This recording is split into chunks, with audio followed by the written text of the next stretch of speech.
All right, let's dive in. The world we all thought we knew, it's gone. And in its place, something new and really unpredictable is starting to take shape. Today, we're going to peer into the very near future using some fascinating analysis from The Economist to get a handle on what the world of 2026 might actually look like. So, let's see what we're in for.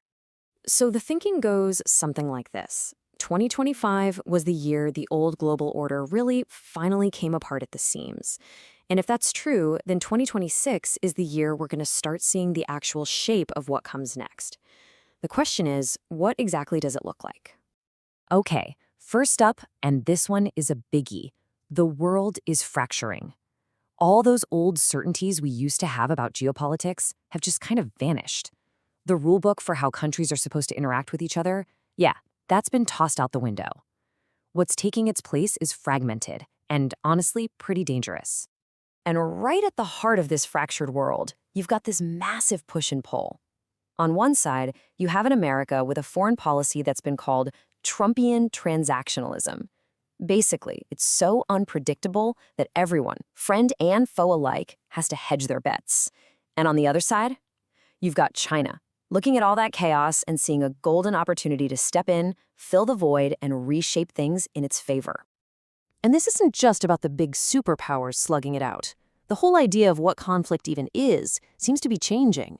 I mean, sure, you still have traditional, brutal wars grinding on in places like Ukraine, but there's also this new kind of tension bubbling up everywhere.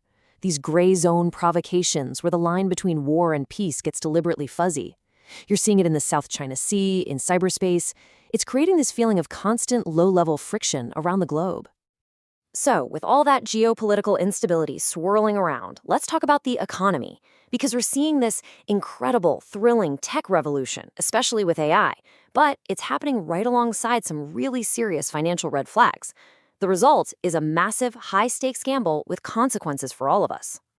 First, before we get too carried away with the AI hype train, let's get real for a second. The analysis points to this one study with a truly mind-blowing number. A full 95% of the first-wave AI projects that companies tried out failed to make any money back. So the promise is still a long, long way from the reality. And yet, despite that staggering failure rate, what's happening? The biggest companies on the planet are still throwing trillions of dollars at AI. It's just this enormous act of faith, a bet that this is the future, no matter how rocky the start is. It's a huge risk, but the potential reward is just too big to ignore. You know, all this cash flying around is giving some analysts a serious case of déjà vu, taking them right back to the dot-com bubble. They're even using these cynical terms like round-tripping.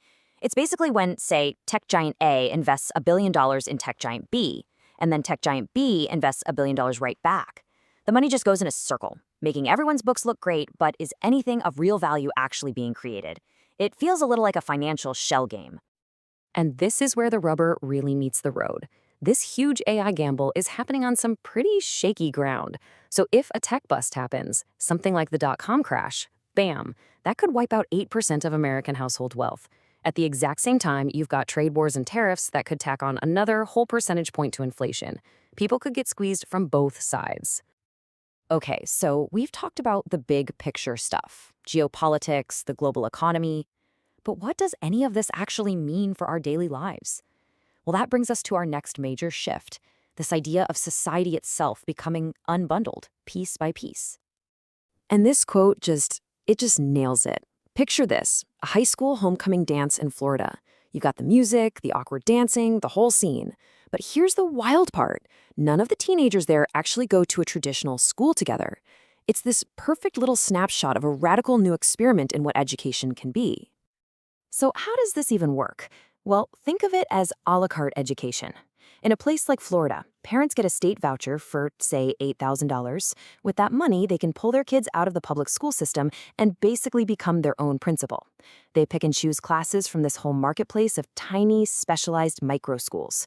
You want algebra from one place, marine biology from another, and karate from a third? You build the curriculum yourself. And don't for a second think this is just some tiny niche movement. In Florida alone, the number of kids in this system has jumped by 47% in just 5 years. That is a massive, massive shift. We're talking about a fundamental pillar of society being completely reconfigured, and it's happening at lightning speed. All right, so we've been looking at these big trends. But let's try to pin things down a little bit. Let's talk actual numbers, actual probabilities. And for that, we turn to the super forecasters at Good Judgment. These are people who are renowned for making really precise numerical predictions about world events. So, what are the odds they're putting on some of 2026's biggest questions? First up, probably one of the most important geopolitical questions of our time. Is the war in Ukraine finally going to end? And the verdict is, well, it's pretty sobering. The super forecasters are saying there's only a 26% chance of a peace agreement by the end of 2026. If you flip that around, it means there's a 74% chance this conflict is still raging into 2027. That points to a lot more instability for a long time to come. Okay, let's shift from conflict to the economy. With all the risks and gambles we've talked about, what's the forecast for the world's biggest economic engine, the United States? The most likely scenario at 54% probability is just slow growth. Kind of sluggish, somewhere between 0 and 2%. Now, the good news is the chance of a recession is pretty low, only 7%. But the chance of a big economic boom is also not great. The takeaway here is more uncertainty and a pretty slow-moving economy. And for our last forecast, let's look at a slightly more unexpected question. Is a Nobel Peace Prize in the cards for Donald Trump in 2026? The answer on this one is about as definitive as it gets. The super forecasters give it a 98% probability that he will not. I'll just leave that right there. So, a fractured world, a high-stakes economy, an unbundled society. How do we tie all of these threads together? Well, the analysis leaves us with a really powerful metaphor, one from ancient Greece, the hero Odysseus. I mean, think about it. Odysseus was a hero navigating a world that had been completely transformed by war. He was dealing with scary new things he didn't understand, and all the old certainties, the old maps, were gone. He is, as the source puts it, the perfect storm-tossed hero for storm-tossed times. And in a way, aren't we all a bit like him now? Trying to find our way home in a world that feels incredibly unfamiliar, and at times, pretty dangerous. And that really leaves us with the final and most crucial question. As the contours of this new world become clearer in 2026, it isn't just about what happens to us. It's about what we all choose to do. So, in these storm-tossed times, the most important question of all becomes ours to answer. How will we navigate what's next?